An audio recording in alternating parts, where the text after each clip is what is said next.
Welcome back. So today we're going to be watching or reacting to a video called The Delusional Downfall of a Mid-Tier Show. I think they're talking about Neds Declassified, so I'm kind of interested to see, what are we talking about? So yeah, let's get into it.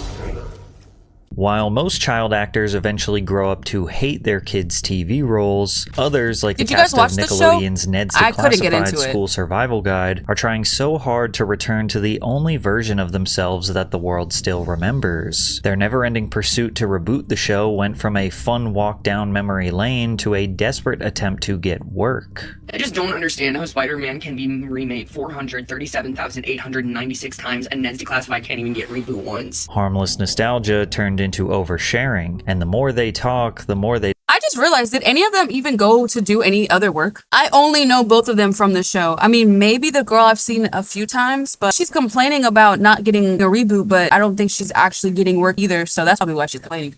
Destroyed the show's reputation. I ran through every Neds cast member before I landed on Devin. Do you remember that? The first what? Wait, what she mean ran through? Did she mean ran through like ran through? Like ran through? Because that's actually wild. I did not know that. Which one, Lindsay? The first one, Devin. So they was hunting behind the scenes? Somehow, the harder they work to get their fan base to come together and celebrate a shared childhood memory, the more clear it became there isn't anything worth revisiting. And what proceeded to happen was one of the weirdest downfalls in Nickelodeon history. I just have to say right now that the hate in my inbox is not okay. Ned's Declassified School Survival Guide is not in most people's top 5 best Nickelodeon TV shows. It was good, but there were too many legendary shows to compete with. I'm not gonna lie, this was one of those shows where if it was on, I'd watch it, but I wasn't connected to it. I didn't know the characters. I didn't really care for it. It was kind of similar to Zoe 101 with me. Like, I also couldn't get into Zoe 101. It was a good show, don't get me wrong, but it's just like, could not connect like to Drake at and all. Josh, now, iCarly, that show I could get into. The Amanda Show, All That, Keenan and Kel, etc. I would say Jake and Josh, out of all the ones he just said, Drake and Josh is by far my favorite one. The laugh, every episode I was dying laughing. Everyone. The show follows Ned, a 6th grader who is narrating the story of his crazy day-to-day life in middle school, alongside his two best legendary shows as Nickelodeon's Declassified. I just have to needed to happen now that the hate in my inbox is not okay.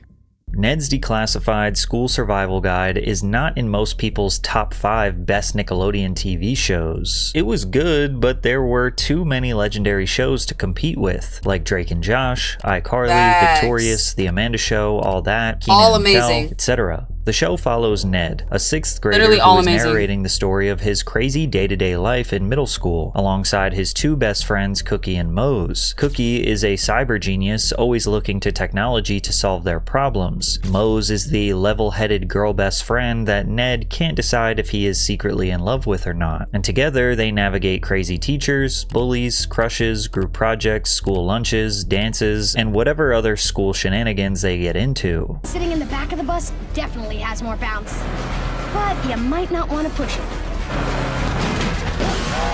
Greatest bus bounce in the history of the world! And although the show was comedic, often putting the cast in ridiculous and unrealistic scenarios, many of the tips Ned gave to the viewer could be perceived as genuinely good advice for a coming-of-age teen. Preset your locks I didn't even first see that. number, so later you can open it with the classic one turn. How old were you guys when this came out? Because I think I was way younger than 6th grade. Like, I think I was elementary school at this time. But I can't imagine the ones that grew up going into that same grade. I wonder if they actually learned from the show. Because they said he gives really good advice. I wonder if people actually picked up from it. Really made the show stand out was the abundance of wacky side characters, like Gordy the janitor, Vice Principal Scrubs, Coconut Head, Rambling Martin Quirley, and of course, Timmy Toot Toot. Hey, I'm Ned.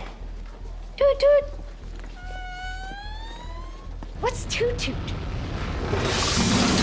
Every cast member felt like a caricature of someone you might recognize from a real school. I'll never forget the jock Seth Powers, who was literally always spinning a basketball on his finger no matter where he was. Ned's debuted to a healthy, but not as stellar, 4.5 rating and 914,000 tweens. And not as stellar really is the perfect way to describe it. It was solid.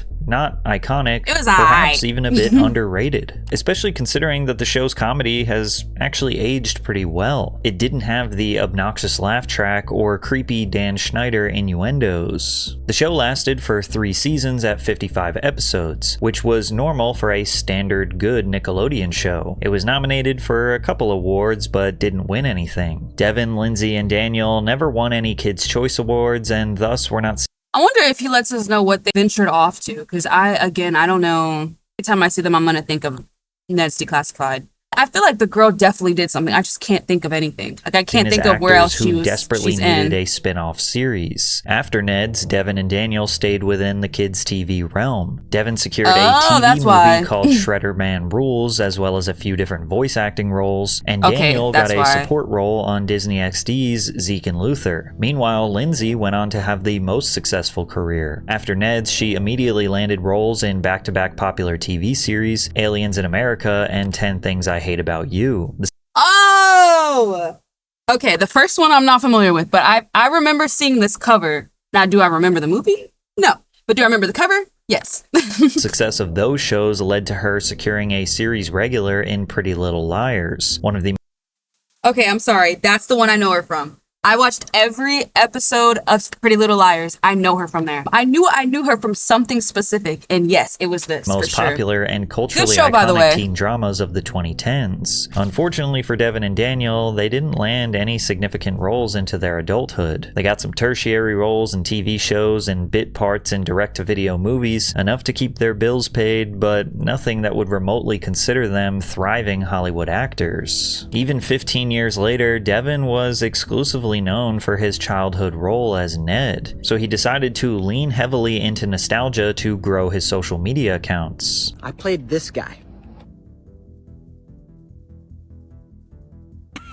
Well, yeah, I'm an adult now. Fans of the show, they've been reaching out. They've been saying, where's Ned for adulthood? They're saying, I need tips for adulthood because I don't know what I'm doing, and I get it. Life is hard. Devin began a small series on his TikTok giving life tips for adults. People did not reach out to him asking him about life. Come on now. Helped those same people survive middle school. His videos scratched that nostalgic itch for tons of old fans, and they hoped the show would be revived for an adult audience. Y'all really think people were asking for advice like 10 plus years later? Or do you think he just used that line to kind of like get himself back in the game? Because who is reaching out to somebody that's not even a teen anymore?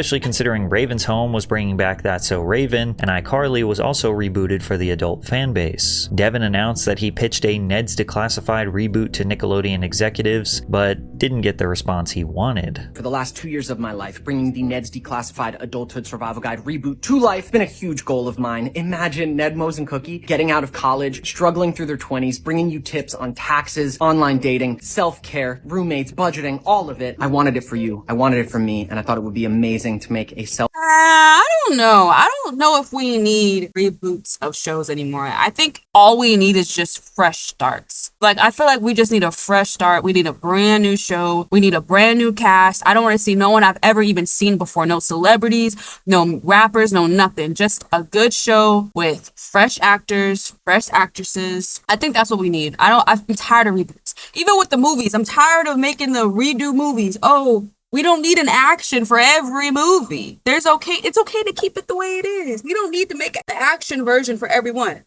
We just don't. Just like we don't have to make a reboot for every show. That's just my opinion. Self-help sitcom for a generation that could use a friend. Cookie and Mose were on board. The original creator and producer Scott and Michelle Fellows were on board, but we don't own the rights to Ned's Declassified. So we pitched it to Nickelodeon and Awesomeness TV, who do own the rights to it, and they passed on it and they won't let us take it to sell it somewhere else. So for now, the reboot's dead. Maybe a TV show was off the table, but they did get the next best thing you could get in the 2020s, a podcast. A production company named Podco invested in a few nostalgia podcasts that weren't able to get full TV reboots. Wizards of Waverly Place, Full House, and Even Stevens were other examples of old shows that were reimagined with podcasts. Even more Stevens. As a result, the Ned's Declassified Podcast Survival Guide was created, featuring Devin as well as Daniel Curtis Lee and Lindsay Shaw. The concept was to rewatch old episodes, share behind-the-scenes stories, and Wait, I'm confused. Why didn't they just make their own TV show? Why is everyone so dead set on pitching something when they could just create a skit for it and then pitch that. I feel like that would be better than just pitching the idea. I've seen people literally take YouTube and make TV shows off of YouTube. They could have made something out of it aside from a podcast. I feel like the podcast is just kind of like the easy way out. They could have really put some effort into other it. co-stars or actors featured on the show, and the first episode was a huge success. It is still the most popular episode they have ever done, but it was questionable how long this show could last. Sure, the original production had over 50 episodes and tons of side characters that they could explore, but it was a 20-year-old B-tier kid show about surviving middle school, which is why just a few episodes into the podcast, the crew shifted from only talking about the past to talking about their current lives or struggles after the show. A common theme woven into the pod was them giving advice to the audience, as a nod to the original show. The cast positioned themselves as guides for adulthood, weighing in on relationships, careers, confidence, and personal growth. The problem was, this wasn't wisdom coming from people who had successfully navigated Hollywood, reinvented themselves, or built something new. And as a result, them giving their perspective on life was not exactly profound. That's that what makes I it hard said. to really have a human connection because you want to engage with this idea of what you want versus finding these people and and exploring. Yeah, I'm attracted what their to traits are. who someone is, who they're in, what the. No, I'm not gonna lie. They all do look great though. Like they're aging pretty well. I'll give them that. Because some of these actresses and actors we see and celebrities we see are not aging well at all. So they're actually aging pretty good. Their energy And is the what their sense of surprises. humor I is. like Yeah, the surprises of people, you know. yeah, of like different types. The more they tried to give advice, the more unsure they seemed. Sometimes you got to give a little. Like Yeah. there is your perfect world, which Yeah. involves only you, but then Right. there's also some positive things Right. about others. Yeah, because like when you're on your own, you only have to really give what you want to give. But then when you give something that like I don't know, it's kind of nice too, where you receive something from another person that you really need. Like that's what I What? found in it. Because Yeah. yeah, and now I think I'd be ready to live alone. And to be fair, nobody expects people in their early 30s to be extremely wise or have life completely figured out. It just feels a little ironic getting advice from people who are failing to reboot a show about giving advice to That's people. what I said. That's why I was like, did people actually reach out to him for advice, or did he just say that to kind of get his foot back in the door?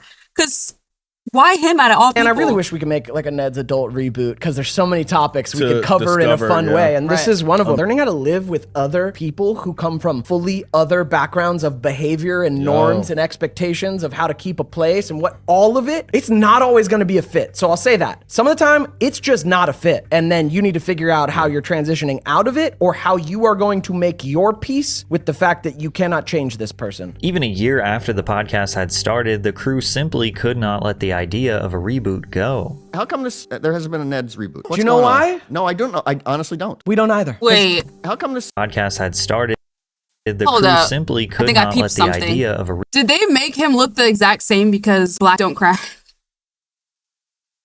Because why did he age? reboot go. That's How come funny. there hasn't been a Neds reboot? Do you know why? No, I don't know. I honestly don't. We don't either. Because Paramount's in shambles, man. Well, right and about Nickelodeon now, yeah. can't get their together. That I know. And I don't think they truly appreciate what a no-brainer doing something with the Neds IP is. Like, I don't think they understand how emotional it is for the fan base and how ready the fan base is. Critics started looking at them as three washed-up child actors Yeah. reminiscing about their peak. They are so desperate for work, it's embarrassing. I love the way that they act like they're doing it for the fans when it's obviously so self-serving. And this is where the podcast started to fall off the rails a little bit, because as the three dug deeper into their childhood memories, the more the audience wished they would have kept that to themselves. Like when Lindsay discussed her and Devin's intimate history together. Like, once we started dating, we would just Take off and I would go. We would hang go out we make with just out. go off at lunch and make out. Oh right. you. How long were these makeout sessions? I mean, all they of were lunch. lunch. All of lunch. Really? Yeah, we would go Yeah. make, and then they'd come and they'd have to redo our And you're like, makeup. oh, That's wild. Just dry how humping. far were you guys really going? Oh, dry humping? What base is that? Mind you, guys these go are all the way teens. to Knock it out of the park at any point? No comment. No comment. comment? No comment? I kind of want to know. What's Now, at first, the comment section was loving this, which is likely why they kept talking about these private experiences. Dude, I ran through every Ned's cast member before I landed on Devin. Damn. Remember that? Wait. I remember I like telling Theo that I liked him and we like held hands at the movies. He's so mysterious. How And could you not? Rob. Yep. And then Dev was Rob's like, funny. hey. And I was like, you guys, hey. You definitely had your pick for Yeah. a minute there. Yeah. Rob, Theo, between Rob, Theo, and me. Any others? No, Kyle scared me. Really? Because he I hate that she's smiling and explaining this because I don't think she's gonna get the response that she's expecting because this doesn't sound very great. And this is a teen, mind you. He had already lost his virginity. But then they would take it too far when Lindsay brought up a time where her and Devin went past first base. What are you gonna ask on this public podcast, Lindsay? Do you remember that? The first what? Which one, Lindsay? The first one, Devin. First what? BJ. I actually do. You really want to talk about this on the pod? I just wanted to say that I felt like a failure from that point because he didn't finish. I know. Yep. No. You didn't. You didn't. After a moment, he just said, "Thanks, okay," and you got up and you went to the bathroom and you did your thing. And again, they said all of that on the podcast. That's insane. If you were to just look at the comment section, you'd think this is exactly what the audience wanted, but the silent majority said otherwise. Stories like these are already extremely discomforting, as most people would prefer not to hear about intimate moments between middle schoolers. But it's even worse when you consider how closely tied it is to Neds Declassified. People have fond memories of the show from their childhoods, and to recontextualize the program's creation with stories like these only ruin it for many fans. And as a result, their viewership numbers started falling from well over 100k per episode to consistently below 100k. Lindsay in particular has a history of getting in trouble with her off-the-cuff comments. Notably, she found herself being accused of racism after she posted this video criticizing a TikTok dance. Are we okay? What the f is this?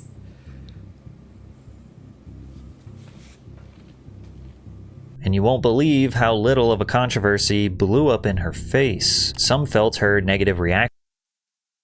That's why they canceled her? That's why they canceled her for real? Like, she didn't even... That's it? That was where... I'm sorry, that was a little too small. I feel like I was expecting a little bit bigger.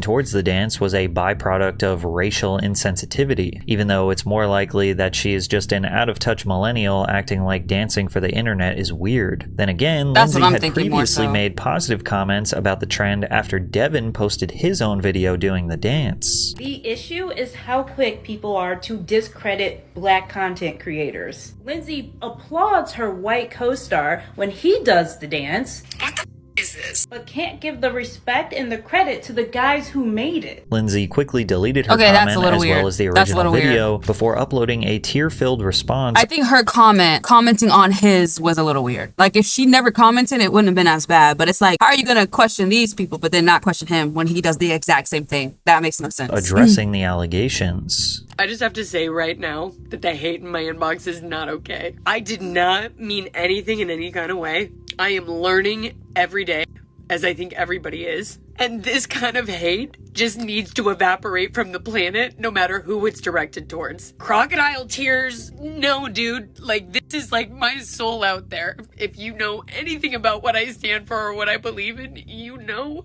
that it's not this. I am sorry you were offended. Some people interpret her saying, "I'm sorry that you were offended," I was gonna say, "I'm sorry you were offended." A backhanded apology, and her crying only made herself seem like the victim rather than her having a level-headed response clarifying the misunderstanding. But this makes sense considering Lindsay has said on the podcast that she enjoys being the damsel in distress, recounting a time when she faked a shoulder injury for months to receive special attention. This thing happened in my shoulder where I popped the socket out, but it didn't hurt. But I made them take me to the doctor and Okay, that's the type of women you gotta stay away from. Don't even be friends with people like that. That is actually like cuckoo. Like, I would not want to be around somebody like that. Like, no, I wore an arm that's sling too for much. the next 2 months and did all of my homework with my left hand because I loved that damsel in distress feeling. And so there was nothing wrong with my elbow and with my shoulder. I can still pop it out to this day. It's just like a double jointed thing. After she filmed herself crying for the internet, she announced her indefinite departure from social media while pleading for people to be more compassionate and understanding. There is no doubt that this controversy wasn't that big, something that they could have easily ignored or addressed very quickly and briefly, but them attempting to make it bigger than it was and address it over and over again just made it worse. If you know Lindsay personally, you know she's a hater on all sorts of things. Now they're taking Black, it too far. White, brown, popular, like, why are we unpopular, reacting to and it? can be a reactionary and defensive person. But she's also got a good heart and is dealing with personal issues and challenges that none of you know anything about. So now we have a perceived racial bias and perceived microaggression. That's possibly a good opportunity for education of some ignorance that's being turned into hate and telling her to herself in her DMs. It was becoming more clear that these three didn't exactly know how to conduct themselves online, something that would only continue to get them in trouble, like when they made light of other child stars' stories of being abused on Nickelodeon I remember that. sets. I remember the Quiet this. on Set documentary. I think this was probably what really like stopped people from even supporting them. I can't remember exactly what it was. I'm pretty sure he's about to go into it, but I remember this being like was a the end-all five-part be-all for them. series that details the dark, behind-the-scenes world of children's television from the late 1990s to the early 2000s, specifically during Dan Schneider's tenure as a producer and showrunner on Nickelodeon. Multiple alleged victims were featured on the show that claimed that they were asked to massage Dan, asked to have phone sex, were sodomized by him, among other horrific behavior. But the most notable story was the fact that Drake Bell had been molested by his dialogue coach Brian Peck. Most people were mortified at the revelation that one of the most prominent faces of their childhood was abused during the peak of his childhood career. However, the Neds Declassified cast made the bizarre choice to mock the situation. Daniel, we told you never to speak about that. Get back in your hole, Daniel, and give me your holes. Sorry, we shouldn't joke about this. We really shouldn't. This is awful. Why are we doing this? Because this is about us. Listen, our set was not like that. And no, it's f***ing awful. The Drake Bell is that's crazy to hear. That is, man. And that never came out, which is really wild. Gross behavior. He wouldn't be joking about it if it was himself or his children who had been sexually abused. Damn, that reboot ain't happening now. Even Drake Bell responded to the joke, saying, "Ned's declassless. This is wild. Laugh it up, guys. Laugh it up. Give me your holes? Really?" Devin took to Twitter to apologize for his insensitivity. "I was being an idiot today. No way around it. I feel horrible that my dumbass was even speaking about this without seeing it. I watched Quiet on Set tonight and am horrified by the gravity of what Drake and others shared. Truly heartbroken about what my fellow actors went through. I can't believe they weren't protected. I'm sorry for compounding any hurt." The three tried to give more context to the situation on an episode of their podcast where they claim that this was all a misunderstanding. We hadn't seen the doc. Everyone was asking us for our opinions on. Now having seen the documentary, it's so disturbing. And we had no clue of the magnitude of what they were discussing. If I had just watched especially that third episode and then watched us joking like that, you would be upset. I would be like, are they sociopaths? Get it clear, you guys were not speaking on that. I know what the joke sounds like, but I was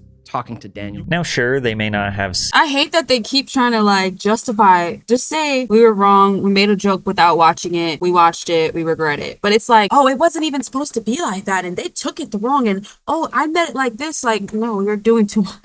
Seen the documentary before they made the joke on the live stream, but they clearly knew enough about it because he did say, "Oh yeah, what happened to Drake was terrible," so they at least knew something. And even though they never worked with Dan Schneider because he was not the producer of Ned's Declassified, they had heard the rumors about him over the years. So it's a little tough to believe that the joke that Devin made on the TikTok live was just merely a coincidence and had nothing to do with Drake Bell. It was very because tasteless. The comments were asking about Drake, and Devin made a joke towards Daniel, although technically about a different situation, but still acting as this authoritative figure who would sodomize their employee if the job wasn't done, which effectively is what the entire documentary was accusing Dan Schneider of doing for his whole career. But above all else, once again, we see that these three don't understand how to conduct themselves online. Sure, we all laugh at messed up stuff, but usually in private with close friends. Offline, not on a live stream. In 2 years, the three former child actors had completely destroyed their reputation, and the idea of a reboot had fully soured in the eyes of fans.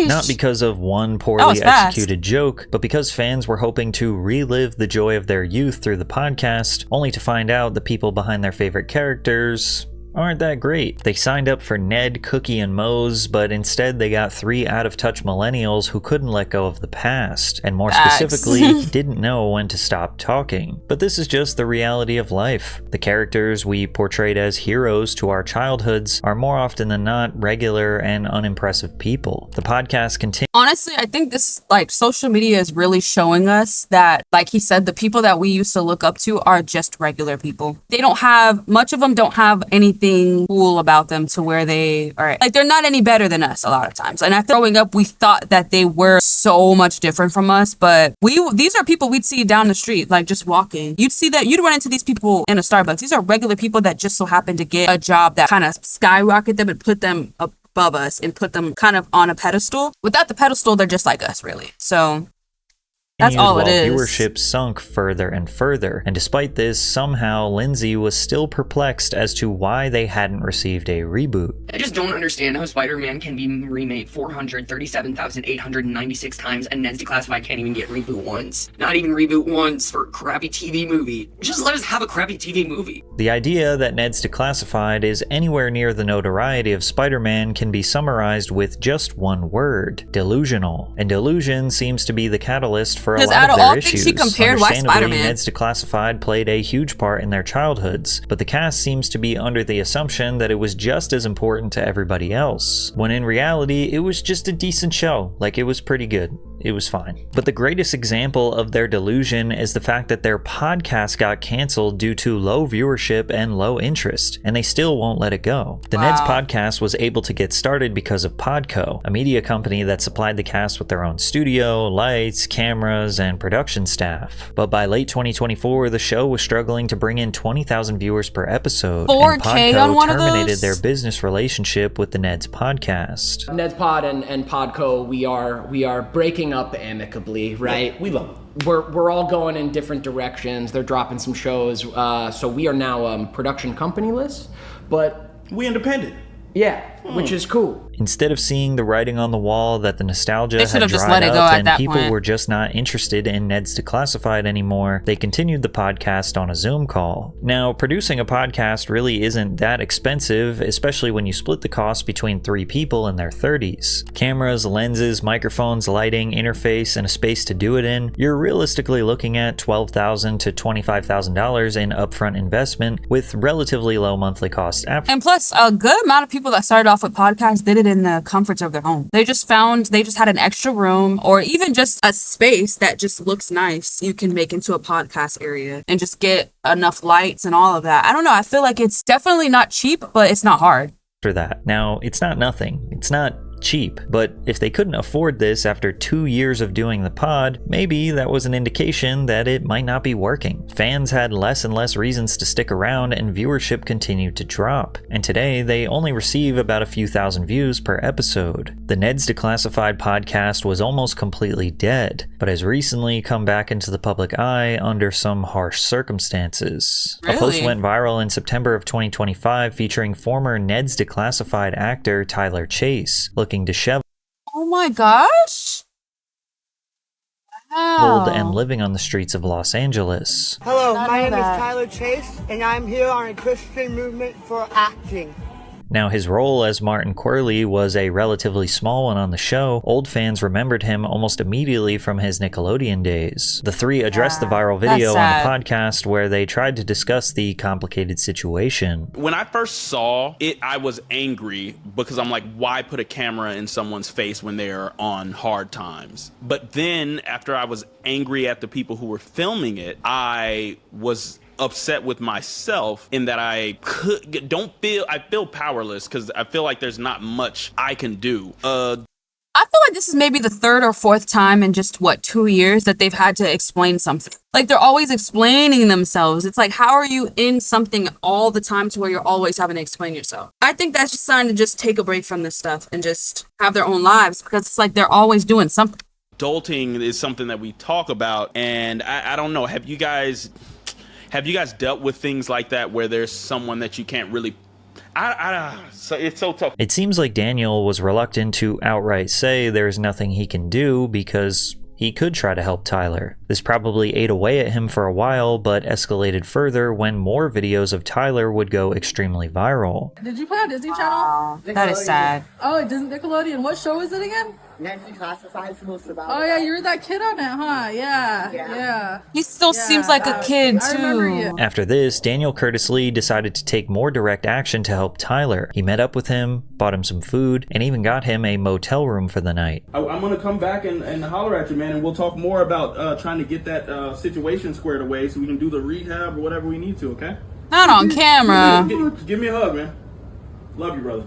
Now this was a nice gesture, although some pointed out that Daniel I was was now just doing the gonna say exact that, thing not on he camera. criticized others of doing, as he was filming and uploading his interactions with Tyler to his TikTok page. This was a damned if you do, damned if you don't situation. Daniel did the right thing, but of course there will be internet trolls who don't care about Tyler. No, it's not that he did, I know he did the right thing, but it's the fact that he did it for monetary gain. He knows that posting these videos is going to bring him money, and I think that that's doing it for the wrong reasons. If he truly cared about him and he truly wanted to help him, why do you need to record it? Take the camera off of him, help him behind the scenes, and you can just come back and say, you know what, guys, I took care of him. He's good. You know, he's well taken care of. Don't worry about him. And you know what you did. You don't have to explain it. You know how much, you know what you did, you know? And I feel like doing it like this is just... that are going to say whatever negative thing they can. It makes you think, if people weren't getting paid for this stuff, would they do it? To get a reaction. Unfortunately, even though Daniel tried, he was shocked to discover that Tyler had trashed his hotel, flipped the refrigerator, put a microwave in the bathtub, and left the room with the door wide open. I just feel so devastated. I'm at a loss. And his family told me that they had tried the hotel thing before and it didn't work. And of course, Dan, why did you assume that you were going to be able to fix this situation? Daniel continues this video voicing his frustration at the lack of systems in place to get Tyler some help. For years, Tyler's family had been trying to intervene and get their son the help he so desperately needs, but the difficult reality is there are tons of systems in place to get him help, especially in Los Angeles. But Tyler has to want it, and fighting addiction, mental health struggles, and homelessness all at once is a brutal, seemingly impossible mountain to climb. At this point, it might be healthier for these three to just close the book on Neds Declassified. That's what I'm saying. It was just a let it solid go. kid show, a comforting memory of our childhoods, but it doesn't need to be endlessly revisited and dissected to prove it still matters. The best thing they can do is just let that show stay in the past. Let's remember it for what it was, not for what it couldn't become. We could say the same thing about iCarly, because while it looked like two best friends were living the dream on TV, something much darker was happening behind the scenes. But to hear more about that, check out this video. W. Patrick CC. That was a good video. I like that one. That one was really good.